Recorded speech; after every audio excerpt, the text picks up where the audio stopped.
శ్రీ గురుచరిత్ర 13వ అధ్యాయం. శ్రీ గణేశాయ నమ. శ్రీ సరస్వత్యై నమ. శ్రీ గురుభ్యో నమ. హరి ఓం. 13, 14, 15 అధ్యాయాలకు సంబంధించిన ప్రస్తావన. ఈ 13, 14, 15 అధ్యాయాలలో శ్రీగురుడు శిష్యులకు ఆశ్రమ ధర్మాలను వివరించి విధిస్తాడు. పరమ పురుషార్థ ప్రాప్తికి ధర్మం పునాది లాంటిది. అట్టి ధర్మానికి శృతి, స్మృతి, సదాచారము, ఆత్మసంతృప్తి అన్నవి 4 ప్రమాణాలు. కనుక సూక్ష్మమైన బుద్ధి మొదటి రెండింటినీ హృదయగతం చేసుకుని సందేహాస్పదమైన అంశాలలో సత్పురుషుల ఆచారాన్ని స్వీకరించాలి. ఈ మూడింటికి సమ్మతమైన ధర్మాన్ని తెలుసుకొని సత్వశుద్ధి చేత శ్రద్ధతోనూ తృప్తిగాను ఆచరించగలగడమే 4వ ప్రమాణం. కానీ శృతులకు అర్థం చెప్పగలవారు, వాటి పరంగా స్మృతులను అన్వయించగలవారు ఎవరు? అంత నిర్దుష్టంగా వాటిని తెలిపి ఆచరించి కృతార్థత నొందినవారే సత్పురుషులు. కనుక వారి వాక్యాలే ఆచరణయే ప్రమాణం. కనుక ధర్మాన్ని కూడా వారి వద్దనే నేర్వాలి. అది తెలపడానికి ఈ అధ్యాయంలో శ్రీ నృసింహ సరస్వతి స్వామి స్వయంగా శిష్యులకు ఉపదేశించారు. ఆయన వలె ఆశ్రితులకు సర్వ ఆపదల నుండి అభయం ఇవ్వగలవాడే సద్గురువు. ఆయనయే 4 పురుషార్థాలకు ఉత్తమ మార్గం తెలుపగలవాడు, ప్రసాదించగలవాడు. సన్యాస ధర్మాలను శ్రద్ధతో పరిశీలించి వాటిని ఆచరించడానికి సంసిద్ధులైన వారే తురీయాశ్రమాన్ని స్వీకరించ యోగ్యులని ఈ అధ్యాయం తెలుపుతుంది. అలా సుఖదుఖాలకు లొంగక ధైర్యంతో స్వధర్మాన్ని ఆచరించగలగాలంటే కూడా సద్గురుని అనుగ్రహమే శరణ్యం. ఇక కథలోకి వెళ్తే శ్రీగురుని కథ శ్రద్ధగా విని పులకించిపోయిన నామధారకుడు సిద్ధమునికి నమస్కరించి, స్వామి, ఈ శ్రీ గురుచరిత్ర ఎంత విన్నా తనివి తీరడం లేదు. నా పరిస్థితి లేత పచ్చికను చవిచూసిన ఆకలిగొన్న ఆవువలే ఉన్నది. నేనెంత అల్పజ్ఞుడనో నాకిప్పుడు తెలుస్తున్నది. అజ్ఞానం వలన భ్రష్టుడనై నేనే వెనుక కష్టాలు కొని తెచ్చుకున్నానని శ్రీగురుని పక్షాన ఎట్టి లోపము లేదని తెలుసుకున్నాను. అజ్ఞాన అంధకారంలో దారి కనిపించకున్న నాకు జ్ఞానజ్యోతి అయిన మీరే శ్రీగురుని చూపారు. మీ రూపంలో శ్రీగురుడే నన్ను అనుగ్రహించారు. మీరు చేసిన మేలుకు నేనెప్పటికీ మీ రుణం తీర్చుకోలేను. కల్పవృక్షానికి, చింతామణికి జ్ఞానమిచ్చిన వారికి ఏమి చేసి ప్రత్యుపకారం చేయగలము? మీ బోధ వలన నాకు సర్వార్థ సాధకమైన నిరంతర గురుస్మరణ కుదురుతోంది. దయతో అటు తర్వాత శ్రీగురుడు ఎక్కడికో వెళ్ళారో, ఏమి చేశారో సెలవేయండి అని ప్రార్థించాడు. సిద్ధయోగి సంతోషంతో అతని శిరస్సున చేయి పెట్టి, నీ జన్మ ధన్యమైంది. శ్రీగురుని పాదాలు నీ హృదయంలో చోటు చేసుకున్నాయి కనుకనే ఇలా కోరగలుగుతున్నావు.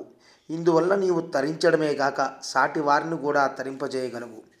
నీవు అడుగుతుంటే మాకు కూడా ఆనందం కలుగుతున్నది అని ఆ వివరాలు ఇలా చెప్పారు.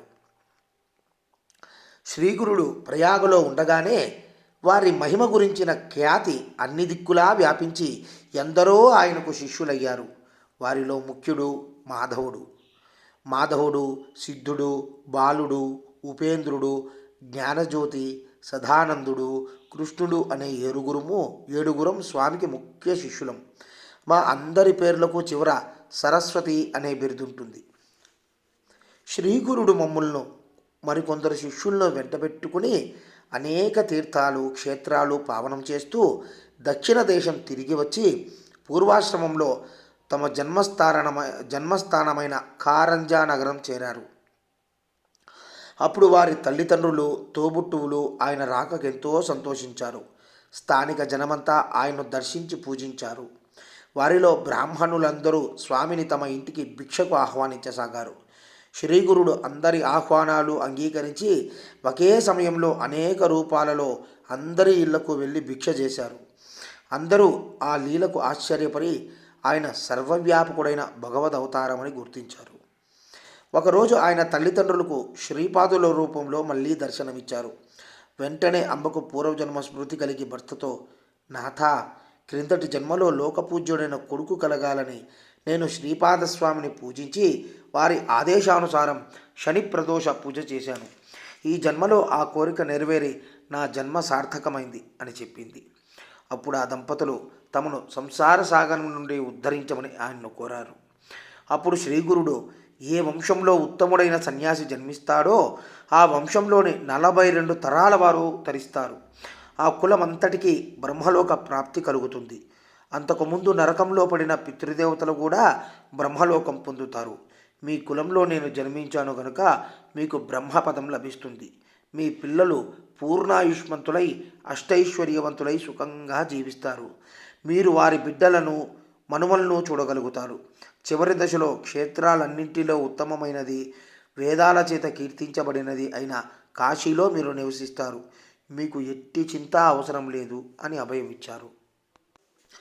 అప్పుడు పూర్వాశ్రమంలో స్వామివారి సోదరి అయిన రత్న ఆయనకు నమస్కరించి, స్వామి, నాకు కూడా సంసార తాపత్రయం తొలగించి నిర్లిప్తత ప్రసాదిస్తే తపస్సు చేసుకుంటాను అని ప్రార్థించింది. అప్పుడు శ్రీగురుడు నవ్వి, అమ్మా, స్త్రీలకు పతిసేవ వల్లనే మోక్షం లభిస్తుంది, అభీష్టాలు కూడా నెరవేరుతాయి. కాబట్టి భర్తయే పరమేశ్వరుడు అన్న భావంతో ఆయనను సేవించు. గృహిణులకు అదొక్కటే మార్గం అని వేదం చెప్పింది అన్నారు. అప్పుడు ఆమె, స్వామి, మీరు త్రికాలజ్ఞులు, నా ప్రారంధం ఎలా ఉన్నదో నా భవిష్యత్తేమో తెలపండి అని కోరింది. శ్రీగురుడు, నీ సంస్కారం తామసికమైనది. పూర్వజన్మలో అన్యోన్యంగా ఉన్న దంపతులకు తగవు పెట్టి వారిని విడదీశావు. అందువలన ఈ జన్మలో నీ భర్త నిన్ను విడిచి సన్యాసి అవుతాడు. పూర్వజన్మలో నీవు ఒక ఆవుని కొట్టి చంపావు. అందువల్ల నీకు ఈ జన్మలో కుష్ఠురోగం వస్తుంది అని చెప్పారు. వెంటనే రత్న భయంతో ఏడుస్తూ ఆయన పాదాల మీద పడి, గురుదేవా, నన్ను రక్షించండి అని వేడుకున్నది. శ్రీగురుడు ఆమెను ఓదార్చి, అమ్మా, మా అనుగ్రహం వలన ఈ కర్మఫలం నీవు వృద్ధాప్యంలో అనుభవిస్తావు. నీకు కుష్ఠురోగం వచ్చినప్పుడు మా దర్శనం అవుతుంది. నీకు కుష్ఠురోగం పొడచూపగానే దక్షిణ దిక్కున ఉన్న భీమా నదీ తీరంలోని పాప వినాశ క్షేత్రానికి వెళ్ళు. భీమా అమరజా నదీ సంగమం దగ్గరున్న గంధర్వపురంలో ఆ తీర్థం ఉన్నది అని చెప్పి శ్రీగురుడు తమ శిష్యులతో కలిసి గోదావరి పుట్టిన క్షేత్రమైన నాసికకు బయలుదేరారు. నామధారక, ఈ పరమ పవిత్రమైన గోదావరి నదిని వృద్ధగంగా అంటారు. దాని ఒడ్డున ఎన్నో పుణ్యతీర్థాలున్నాయి. అది ఎలా వచ్చిందో చెబుతాను. పూర్వం మునులు భూమిపై వడ్లు చల్లి తమ తపోమహిమ వలన ఆ రోజే పంట పండించుకునేవారు.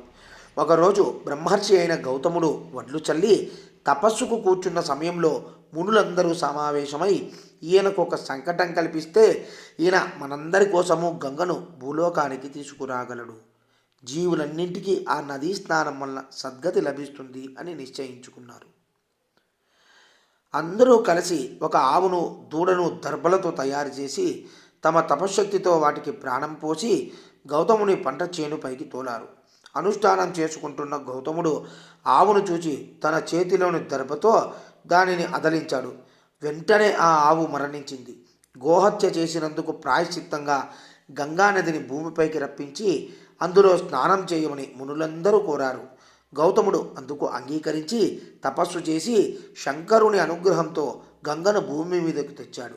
అందుకే దీనిని గౌతమి అంటారు. అదియే ఈ గోదావరి. ఇది కూడా గంగ ఎంతటి పవిత్రమైనది కనుకనే శ్రీగురుడు దానిని పుట్టుక స్థానమైన త్రయంబకానికి వచ్చారు. తరువాత ఆయన ఆ నది యొక్క 2 తీర్థాలలోనున్న పుణ్యక్షేత్రాలను దర్శిస్తూ గోదావరి పరిక్రమం చేశారు. ఆ పర్యటనలో శ్రీగురుడు మంజరీకరమనే క్షేత్రానికి వచ్చారు. అక్కడ మాధవారణ్యస్వామి అనే ఒక సన్యాసి నరసింహావతారాన్ని పూజిస్తూ ఉండేవారు. ఒకరోజు అతనికి ధ్యానంలో తన ఇష్టదైవానికి బదులు శ్రీగురుని దర్శనమైంది. తర్వాత అతడు శ్రీగురుని దర్శించి సాష్టాంగ నమస్కారం చేసి గద్గద కంఠంతో, మీరు సాక్షాత్తు ఈ నదికి ఉత్తర తీరాన ఉన్న శ్రీ లక్ష్మీ సమేతుడైన శ్రీ నరసింహస్వామియే అన్నాడు. మా దర్శనం వల్ల నీ సేవ ఫలించింది. ఇక నుండి ఆత్మభావంతో మమ్మల్నే ధ్యానిస్తూ ఉండు అని శ్రీగురుడు తమ దివ్య దర్శనం అనుగ్రహించారు. మాధవారణ్యుడు పారవశ్యంతో ఇలా స్తుతించాడు. ఓ జగద్గురు సార్వభౌమ, మీకు జయము జయము. నరునిలా కనిపిస్తున్న మీరు త్రిమూర్తి స్వరూపము. లోకాలను ఉద్ధరించే జగజ్యోతి అయిన పరమపురుషుడు మీ పాద దర్శనం వలన కృతార్థుడనయ్యాను. శ్రీగురుడు, మాధవారణ్య, నీకు మంత్రసిద్ధి అయి నిశ్చయమైన పద్ధతి లభించింది. నీవు నిత్యము మా స్వరూపమైన నృసింహమూర్తికి మానసిక పూజ చేశావు గనుకనే మా ప్రత్యక్ష దర్శనం లభించింది. నీకు శాశ్వత బ్రహ్మపదం లభిస్తుంది అని ఆశీర్వదించి గోదావరి పరిక్రమం కొనసాగించారు. తరువాత శ్రీగురుడు వాసర బ్రహ్మేశ్వర క్షేత్రం చేరి స్నానానికై శిష్యులతో కలిసి నది ఒడ్డుకు వచ్చారు. ఆ క్షేత్రంలో ఒక బ్రాహ్మణుడు తీవ్రమైన కడుపు నొప్పితో బాధపడుతూ ఉండేవాడు. అన్నం తింటే చాలు అతడికి ప్రాణం పోయేంత బాధ కలిగేది. ఒక మహర్నవమి నాటికి అతడు భోజనం చేసి 1 నెల రోజులయ్యింది. ఆ రోజు అతడు కడుపు నిండా భోజనం చేసేసరికి విపరీతమైన కడుపు నొప్పి వచ్చింది. అన్ని జీవులకు ఆధారమైన అన్నం సరిపడకుండా వచ్చాక నేను జీవించడం కంటే మరణించడమే మేలు అనుకుంటూ అతడు ఆ రోజు గోదావరిలో పడి చావాలని నిశ్చయించుకున్నాడు. అతడు తన మెడకు ఒక బండ కట్టుకుని ఆయాసపడుతూ చివరికి శివుని స్మరించి, స్వామి, నేను పూర్వజన్మలో పేదలకు అన్నదానం చేయలేదో, అతిథులను ధిక్కరించానో, ఈ జన్మలో భూమికి భారమయ్యాను. ఎట్టి పుణ్యము గత జన్మలో చేయనందువల్లనే కాబోలు ఈ జన్మలో కొద్దిపాటి పుణ్యఫలం కూడా అనుభవించలేదు. బ్రాహ్మణుల జీవనము, పశువుల గ్రాసము అపహరించానో, నమ్మిన వారికి ద్రోహం చేశానో, తల్లిదండ్రులను అవమానించానో, లేక ఎన్నో జీవులకు నివాసమైన వనానికి నిప్పు పెట్టానో, తల్లిదండ్రులను విడిచి భార్యతో కలిసి మృష్టాన్న భోజనం చేశానో, లేక వధూవరులను చంపానేమో, లేకంటే అన్నమే గిట్టని ఈ వ్యాధి నాకెందుకు వస్తుంది? ఈశ్వరుని భక్తితో పూజించలేదో, లేక నేను సద్గురువును నిందించానేమో, లేకుంటే నన్నే దైవము ఎందుకు అనుగ్రహించదు అని పరితపించి నదిని సమీపించాడు. సరిగ్గా సమయానికి శ్రీగురుడు తమ శిష్యులతో కలిసి స్నానం చేయడానికి నది వద్దకు వచ్చారు. ఆ బ్రాహ్మణుని చూచి ఆయన అతనిని తీసుకురమ్మని శిష్యులను పంపారు. శిష్యులు పరుగున పోయి నీటిలో మునగబోతున్న ఆ విప్రుని బలవంతాన శ్రీగురుని వద్దకు తీసుకువచ్చారు. స్వామి అతనితో, బ్రాహ్మణుడా, ఆత్మహత్య మహాపాపమని తెలిసి కూడా నీవు అందుకే పాల్పడుతున్నావేమి అని అడిగారు. ఆ బ్రాహ్మణుడు, స్వామి, నన్ను ఈ విషయం అడిగి మాత్రం ప్రయోజనమేమున్నది? పక్షానికి నెలకు ఒక్కసారి భోజనం చేసినా కూడా భరించరాని బాధ కలుగుతున్నది. అన్నం తినకుండా నేను ఎలా బ్రతికేది? నేను జీవించడం వల్ల భూమికి భారమే గాని ప్రయోజనమేమున్నది అని చెప్పి కన్నీరు కార్చాడు. శ్రీగురుడు, నాయనా, క్షణంలో నీ బాధ పోగొట్టగల ఔషధం ఇస్తాను, భయం లేదు. ముందుగా నీవు నిర్భయంగా రుచికరమైన భోజనం చేయి అన్నారు. ఆ బ్రాహ్మణుడు ఆయనపై విశ్వాసముంచి శ్రీగురునికి నమస్కరిస్తుండగా ఆ గ్రామాధికారి కూడా వచ్చి నమస్కరించాడు. శ్రీగురుడు, నీవెవరు, ఎక్కడుంటావు అని అడిగారు. ఆ గ్రామాధికారి, స్వామి, మాది ఆపస్తంభ శాఖ, కౌండిన్యస గోత్రము. నన్ను సాయందేవుడు అంటారు. మా స్వస్థానం కడకంచి అంటే కాంచీపురం. కేవలం భుక్తి కోసం ఒక యవనరాజు సేవలో సంవత్సరం నుండి పనిచేస్తున్నాను. మీ దర్శనం వల్ల నా జన్మాంతర పాపాలన్నీ నశించాయి. గంగలో స్నానం చేస్తేనే పాపాలు నశిస్తాయి. చంద్రుడు రాత్రి సమయాలలో మాత్రమే తాపాన్ని పోగొడతాడు. కల్పవృక్షం తన నీడను ఆశ్రయిస్తే మాత్రమే కోరినది ప్రసాదిస్తుంది. కానీ విశ్వాన్ని తరింపజేయడానికి అవతరించిన తమ దర్శనం తక్షణమే పాప తాప దైన్యాలను హరించి ధర్మార్థ కామమోక్షాలను ప్రసాదించగలదు.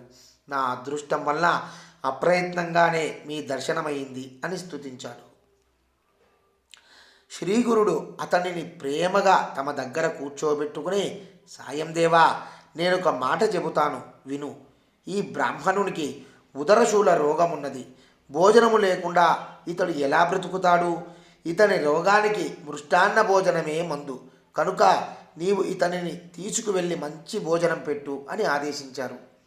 సాయందేవుడు ఆశ్చర్యచకితుడై, స్వామి, 1 నెల రోజుల ఉపవాసం తర్వాత నిన్న ఒక్కరోజు తింటేనే ఇతడు ఆ బాధ భరించలేక ఇప్పుడు ఆత్మహత్యకు సిద్ధమయ్యాడు. ఇతనికి భోజనం పెడితే బ్రహ్మహత్యాపాతకం చుట్టుకుంటుందేమో అన్నాడు. స్వామి నవ్వి, అలా అయితే ఇంకా మంచి మందు చెబుతాను విను. నన్ను మించిన వైద్యుడే లేదు. ఇతనికి పరమాన్నము, గారెలతో కూడిన భోజనమే పరమౌషధము. నీవు సంకోచించక ఇతనిని తీసుకువెళ్ళి అలాంటి భోజనం పెట్టు అన్నారు. సాయం దేవుడు ఆయనకు నమస్కరించి శిష్య సమేతంగా శ్రీగురుని కూడా భిక్షకు ఆహ్వానించాడు. అప్పుడు శ్రీగురునితో పాటు అందరము సాయం దేవుని ఇంటికి వెళ్ళాము. ఆ పుణ్య దంపతులు రంగవల్లులతో తీర్చిదిద్దిన మండపాల మీద చిత్రాసనాలు వేసి శ్రీగురుని మిగిలిన అతిథులను కూర్చోబెట్టి రుద్రసూక్తము మొదలైన మంత్రాలు చదువుతూ శ్రీగురుని సర్వోపచారాలతో పూజించారు. శ్రీగురుడు సంతోషించి, నీ సంతతి వృద్ధి పొందుగాక, నీ వంశస్థులందరికీ మా యందు భక్తి కలుగుగాక అని సాయం దేవుణ్ణి ఆశీర్వదించారు. ఆ తరువాత ఆ దంపతులు అందరికీ షడ్రసోపేతమైన భోజనం పెట్టారు. శ్రీగురుని కృప వలన ఉదరరోగి అయిన బ్రాహ్మణులకు ఆ భోజనం అమృతంలా పనిచేసి అతని రోగ బాధ మాయమైంది. శ్రీ దత్తాయ గురవే నమః. శ్రీ శ్రీపాద శ్రీవల్లభాయ నమః. శ్రీ నృసింహ సరస్వత్యై నమః. ఇది 13వ అధ్యాయం సమాప్తం. జై గురుదత్త.